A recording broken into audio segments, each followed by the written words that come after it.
Hi. Hello. Hi, this is Tina. I'm Tim.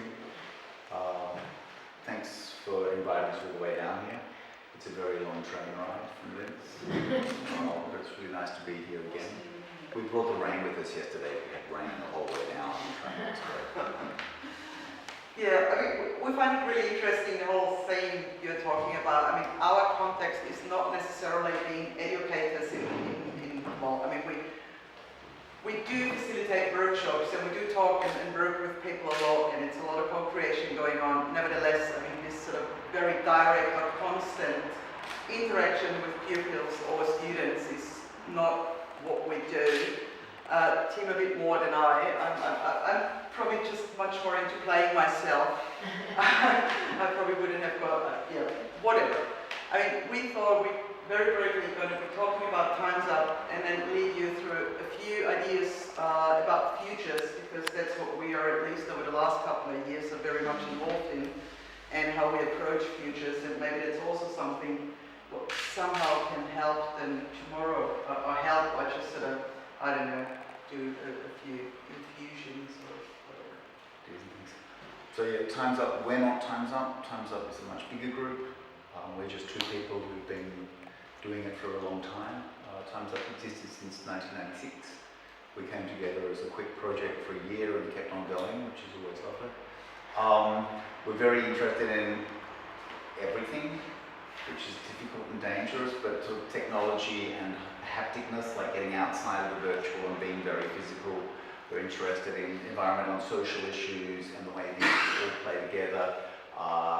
Art and entertainment, also like fitting in there, things need to be fun, but we want to have some artistic like integrity in there. This is really important. We've done a lot of experiments over the years, a lot of experiences, built a lot of things. If you go and look at our webpage, which is timesup.org, nice and easy, then you can see 25 years of all the things we've done. It's confrontational for us to go and look at it. It's easier to read our loose diary. It's very easy to sort of like see what we're doing. We share a lot of just short snippets about what's going on in the workshop. As Tim says, we do a lot of things, but basically we just simply don't want more. We sort of always try to get a bit better or to have something better. So this is also probably how we got engaged with futures and being interested in possible futures and even preferred futures, probably much more than just possible ones. And we have got this sort of, if you want to call it a research subject, which is, in which world do we want to live? I mean, it's a rather simple question, but nevertheless really, really complex and really difficult to answer, and probably there is no answer at all. And especially due to those last years, I mean, many of you have been talking about the pandemic, and then, well, nowadays the whole sort of war idea, which got bigger and bigger again, is actually a new subject or a new research question, which is how can we actually still stay or keep or be or have an active hope in how the future could look like? I mean, how is it possible to have visionary and positive futures in our heads since we think about futures? And so therefore we think it's this sort of engaging in and with education and also post-education, which is sort of really, really important and vital and crucial, and it's also the reason why we really love to be somehow involved in whatever you guys are going to be doing throughout the next years here with education. Tim. So education, and for a lot of you and for a lot of us in general in society, education is this thing that happens with someone standing at the front and telling us a bunch of things. That's probably the most banal form of education. We like to think of our work as it's educational in itself because we're encouraging people to explore. Exploration is really important. We've heard people talking about these non-standard educational techniques, breaking down the authority of teachers and things. And we're also very much aware that a lot of things like apprenticeships work. I mean, art schools work because you actually do the practice. I think one of us talked about this idea of these actual studio skills, actually having your hands on and doing things, helps you understand what you're seeing and what you're doing a lot better. So that's also very important for us. We're trying to keep ourselves involved in like environments. We have to try and build things that are very immersive and very sort of one-to-one scale sort of spaces. So we have pictures like this. People are actually embedded in the work that we do and walk into them. It's not all just frontal, it's not just pictures. And what we're doing is we have 3 things that we use to help us keep going, to keep our... 3 subjects, so to say, or ingredients. So the first is play. I mean, we get smarter by playing. I think that's hopefully something we all can agree upon. Many people tell us, I mean, different sources are also, there seems to be really evidence about that.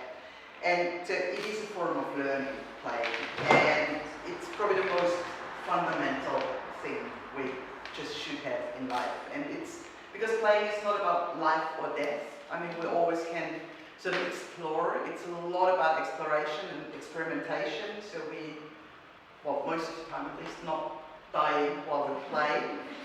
It's very often collaborative. Are you? Is that playing already?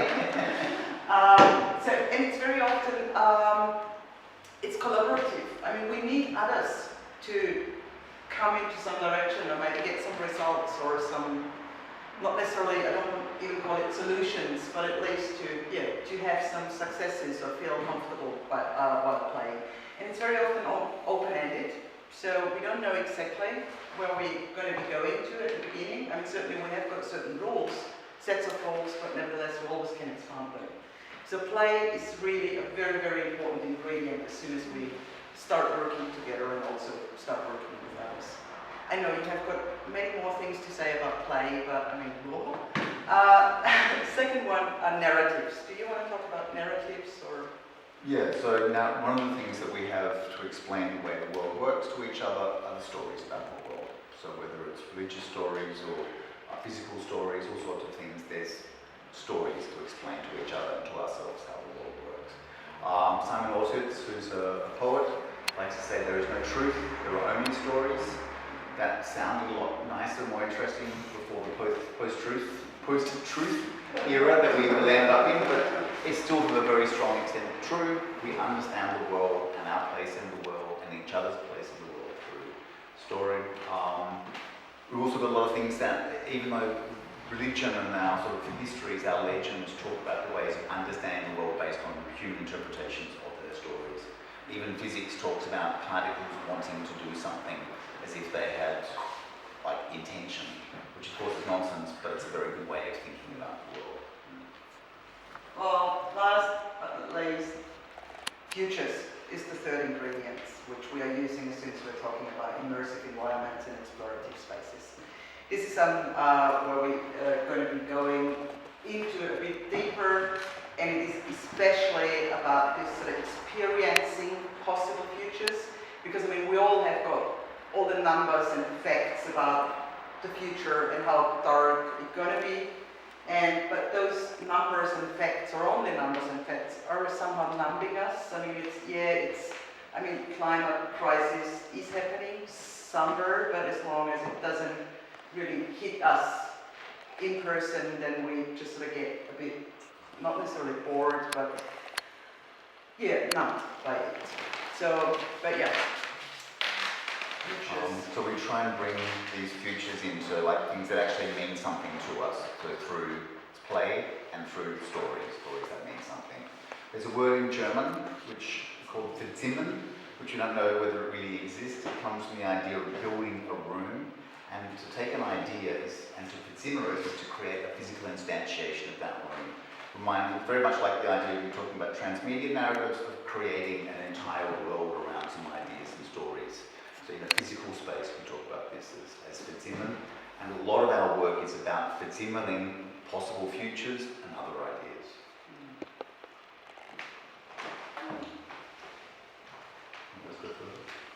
Yeah, it's still also a physical narrative right there. Super. And one of the things that we like to come back to is, you probably all heard the quote that's at the top there, I see and I forget, the apparent Confucius thing. The idea that we work with is if we hear about possible futures, we're just going to forget it. If we see something that represents it, we might remember the picture, but if we actually do something from the future, we walk into a future environment, we might actually understand what's going on and what it means to us. So, but before we can start with the embodiment or this Versimmerung of futures, before we make them into explorable spaces, we have to dare to think out loud about possible futures. And this is something what we have been learning throughout, so being engaged with futures is not necessarily something we are used to. Not on an everyday level we think about the futures. We maybe have got the tomorrow, we maybe have got the next 5-year plan even, but this sort of preferred and sort of more favorite futures, to think about them is something we can actually learn, and we can develop some skills in this direction. This is this sort of the art of futuring, so to say. And the art of futuring brings us to this idea there are multiple futures. And so Jim Dator, who's a futurist of great renown, says that the future cannot be predicted because the future doesn't exist. There is not one, there are many possible futures. We don't know what's going to happen. There's also the aspect that the future that you will have in this room, in this city, is different from the future in the next city, and from people to people. So these are a whole bunch of interesting aspects of futures with an S on it. Yeah, and this plurality and diversity, I think it was also a bit, sort of say, with transmedia. You've got all those different authors sort of playing, or sort of being in a similar universe, or in one universe, and maybe this is something what we see as well as soon as we speak about co-creation. There is, as Tim said, not a single future. The story world, the universe of possible futures is just sort of very multiple layers, multiple directions. And this is a bit like, there is no, it's a bit like the real world as well. After all, this is how we create reality as well. We don't have got a single reality, we have got a sort of multiplicity of it. And this is a bit like, this wonderful science fiction author, Kim Stanley Robinson, who wrote a recent book called Ministry of the Future, thoroughly recommended if you're interested in possibly vaguely dystopian utopian fiction. In an interview talking about his work, said that we're all living in the science fiction novel that we are co-authoring together. We are actually creating the future that we're moving into. Some people's voices are louder than others, but we're all creating it. One of the other things to remember is that, today there are multiple ways of living. So even though there's all these visions of possible futures, Elon Musk or any other billionaire you choose to take as your favorite has an idea of what the future is going to be like, but your future will be different, as will everybody else's, as our lives are today. And over the process of the past couple of years, we've had the great pleasure of working with all sorts of institutions, whether it's like academic institutions, schools, universities, just in groups of artists, to actually imagine possible futures together and to create visions of them, and that's been really interesting.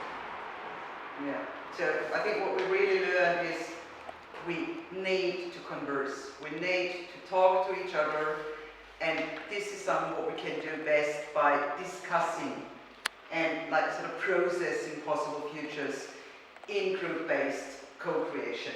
So collective imaginations of socially desired and consciously changed futures emerge actually while you do this together.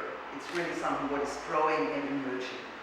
And Time's Up, as Tim said, facilitates these discussions in workshops, for example, where we guide groups to explore their ideas and the interweaving of these ideas to form imaginations of the future and actually dreams of what could be.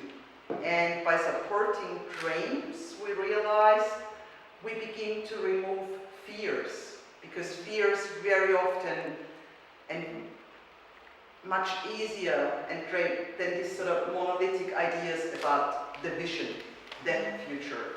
And as soon as you just sort of think and handle those dreams together, then it's getting much easier. And then thus, all of a sudden we have got something what in German we call eine Lust auf Zukunft, which is sort of a passion for future instead of fear of the future. And these dreams are not just reflections of what could be or what might develop.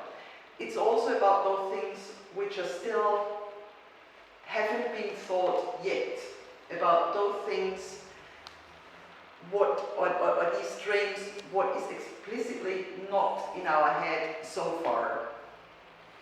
Because we have this thing, there's this idea that Muzeal and Berlin talk about this Wirklichkeitssinn, once again a lovely German word, like a sense of reality. We can often get a feeling for something, whether it feels real or not, or it just feels really ridiculous. Robert Muzeal talks all about something called a Möglichkeitssinn, like a sense of possibility. And there's this lovely quote about this, he who possesses it does not say that something, I mean, it's not about saying this is the way things are, but it's very much about opening up and saying this could happen, this could have happened, this might happen, and being able to get away from all these things that are probably going to happen. So I'll let you read that quote on the screen rather than listening to me saying it, so it'll be easier. The annoying thing about a Möglichkeitssinn is that it works against schools, because schools want you to often learn the thing you're meant to learn. So a lot of people have well-developed Möglichkeitssinn, which is pretty much every 2 to 7-year-old in the world, has it like taken out of them by school and by social restrictions. The person who keeps on saying, oh, but just a minute, maybe it could be like that, ends up being really annoying. And you just like, can't we just like think about what we're actually going to do on the weekend rather than what we could do on the weekend? And so we lose this sense of a Möglichkeitssinn. So there is this idea that we're trying to focus on is to bring this back up and to create an environment in workshops, perhaps in school systems, where you can actually bring out this Möglichkeitssinn and develop it and let things happen. Social dreaming is an expression we've used. Tina talked about dreaming just a few minutes ago. Dreaming is something where our mind, as we understand dreaming at the moment, take all these various inputs from the day and recently and try and make some sort of coherent narrative out of them.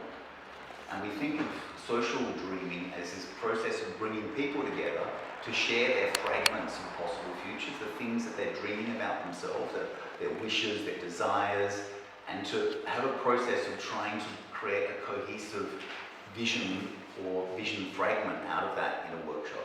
And this is a really interesting thing that we're looking at doing more and more. We think this is a way of thinking about what we have been doing. It's probably enough for that. We can talk about it for hours as well.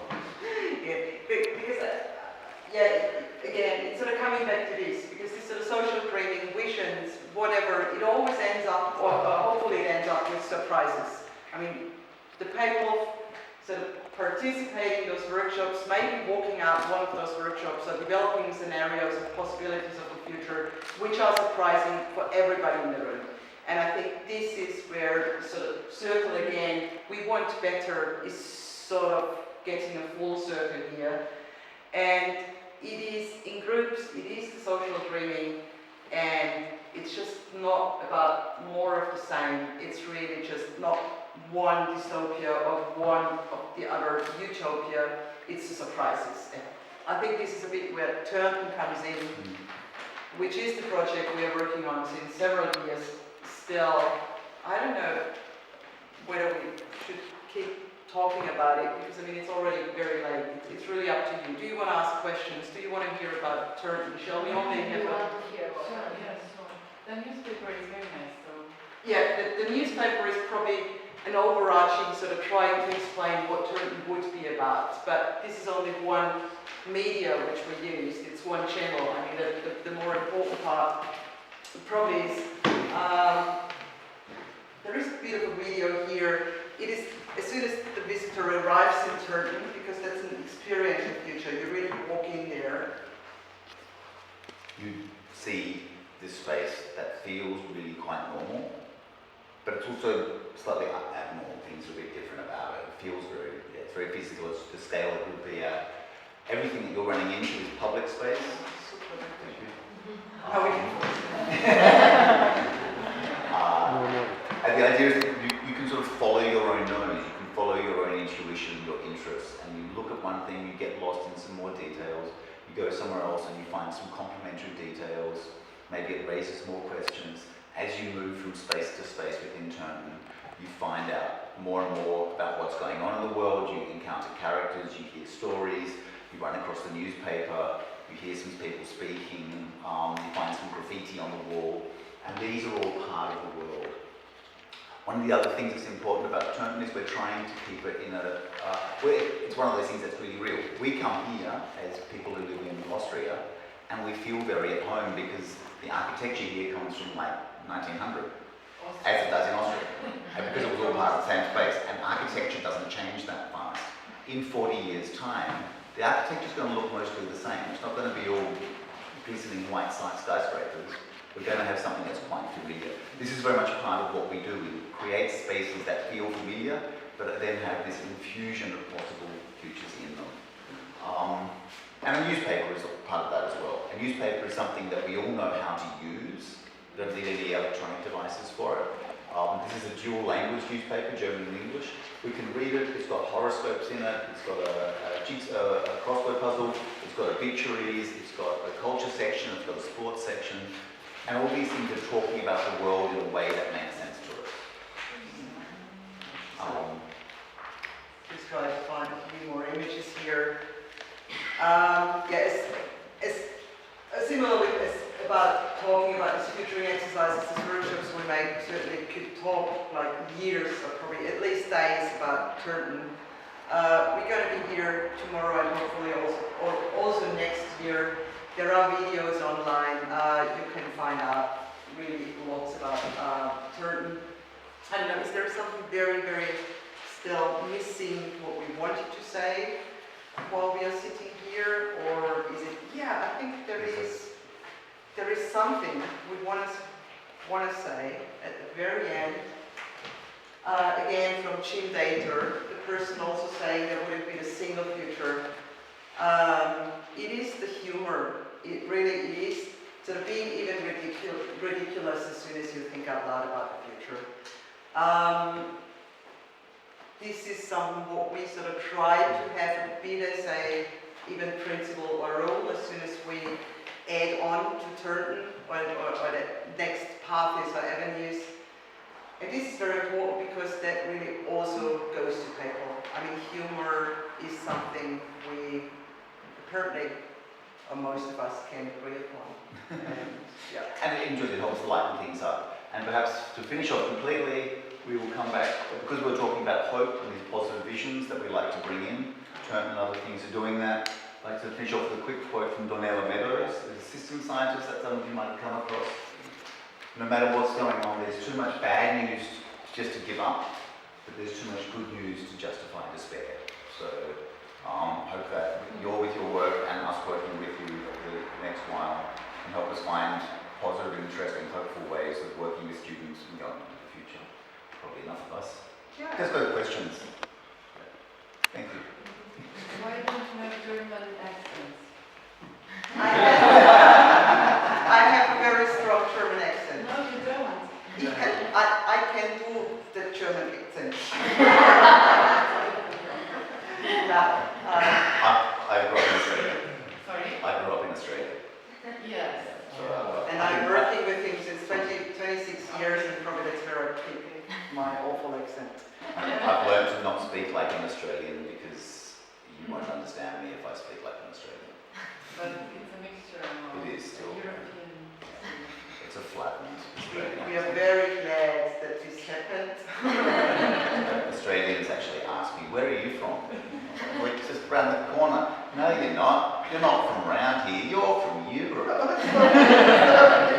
So sorry. No further question about the accent anymore, thanks. That's good. Yeah. Can I start? Please. Yeah. It's more of like a clarifying, but it's more like a technical question, managing question on these experiential future scenarios. How open or inclusive are they? I mean, if you're doing them as a collectively, as you said, in terms of like a shared conversation, how open is such a scenario to everybody's suggestions? Are there things that you turn down and things that you're willing to take in? I can sort of try to start. I mean, first, what we didn't mention yet, I mean, the version of Turton as it looks right now, but as it stands for now, has more than 180 people contributing to it. So I think the very simple question is, it is rather open.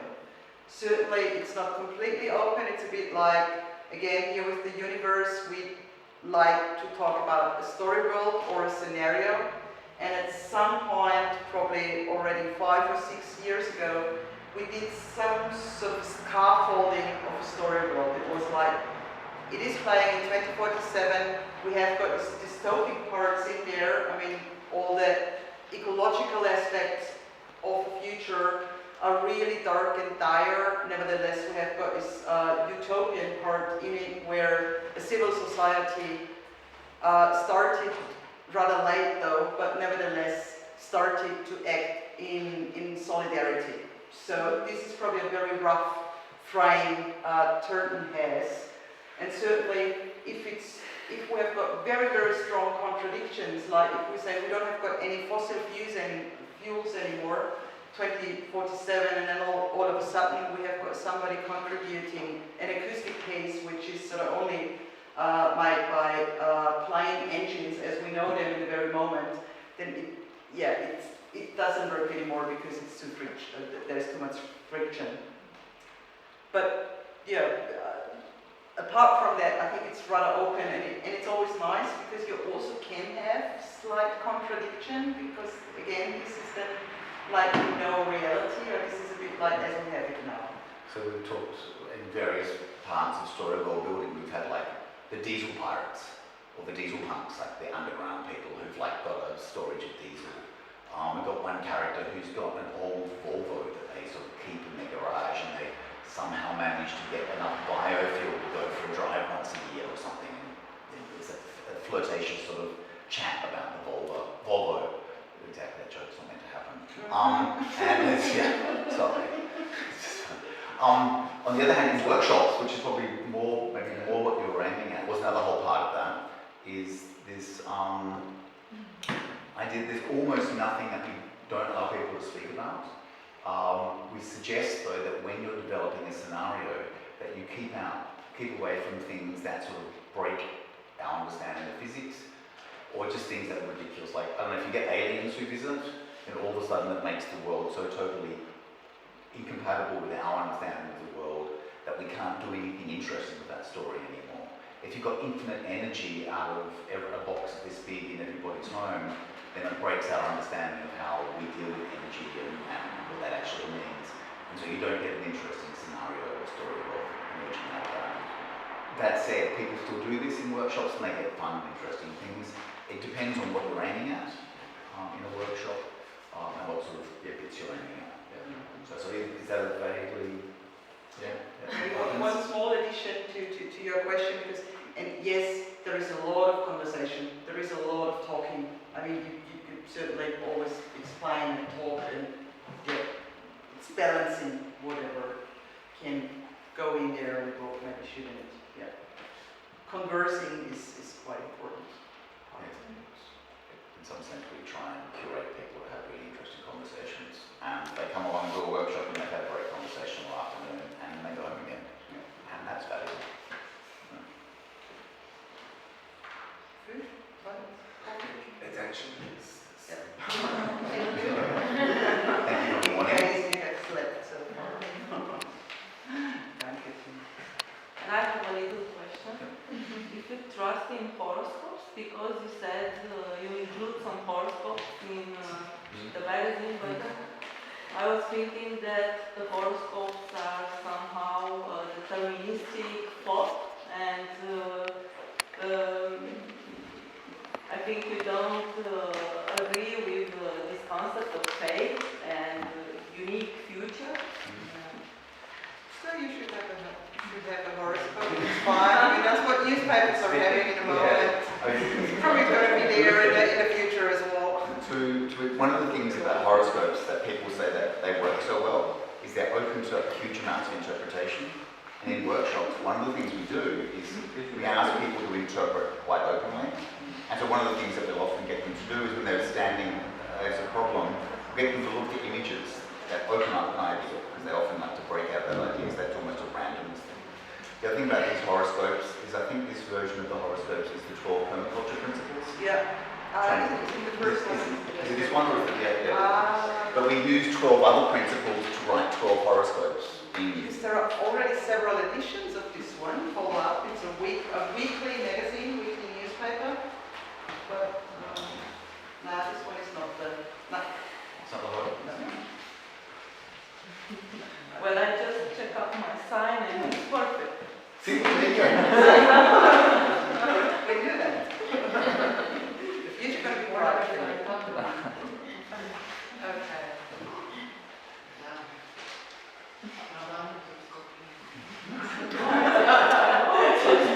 How's your horoscope? Is it perfect or is it dreadful? Mine is normal. I'm looking around right now. It's ordinary. Yeah, but it's like in China there is I Ching, and it's the way you interpret information that's the main thing. It's not information itself. So it is still. That's why we thought it was okay to make some horoscopes ourselves. One other thing that I was interested about is this notion of power that you might draw out from your projects, like the power to experiment with a certain future, the power to take out or to take in something. It's how powerful does this kind of work make you feel?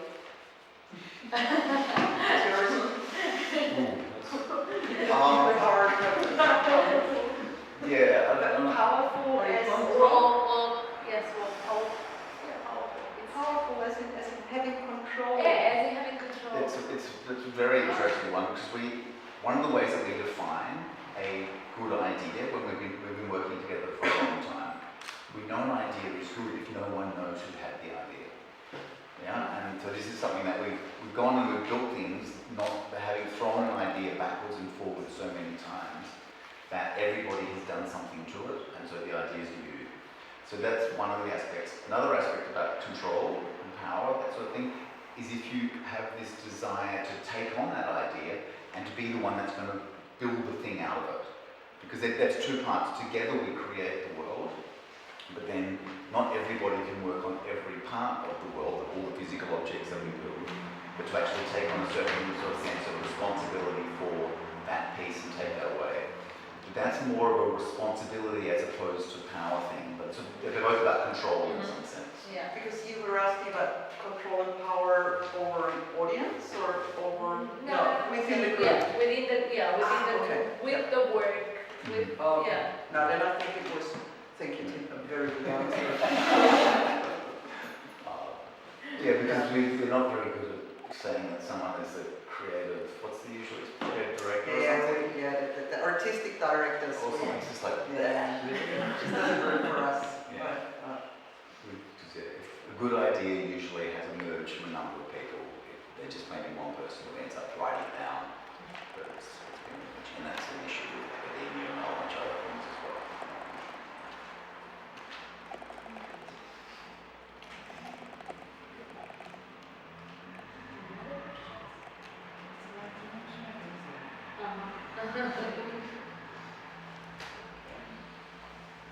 We might also keep asking over dinner.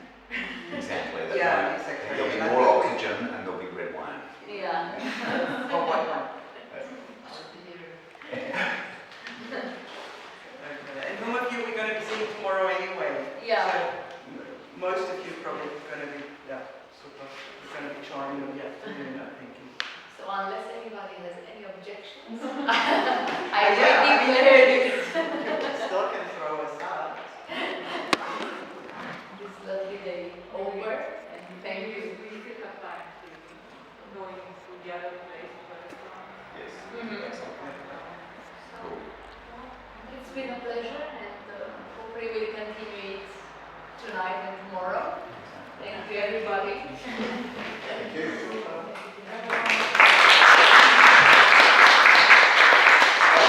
One last thing is if you would like to receive our postcards, please send us your physical address and we send these out about 4 times a year. I still do snail mail. And if you send us your email address, to the info at Time's Up address, then we'll put you on our mailing list, which is electronic and comes out more often. And then you get that will be every month.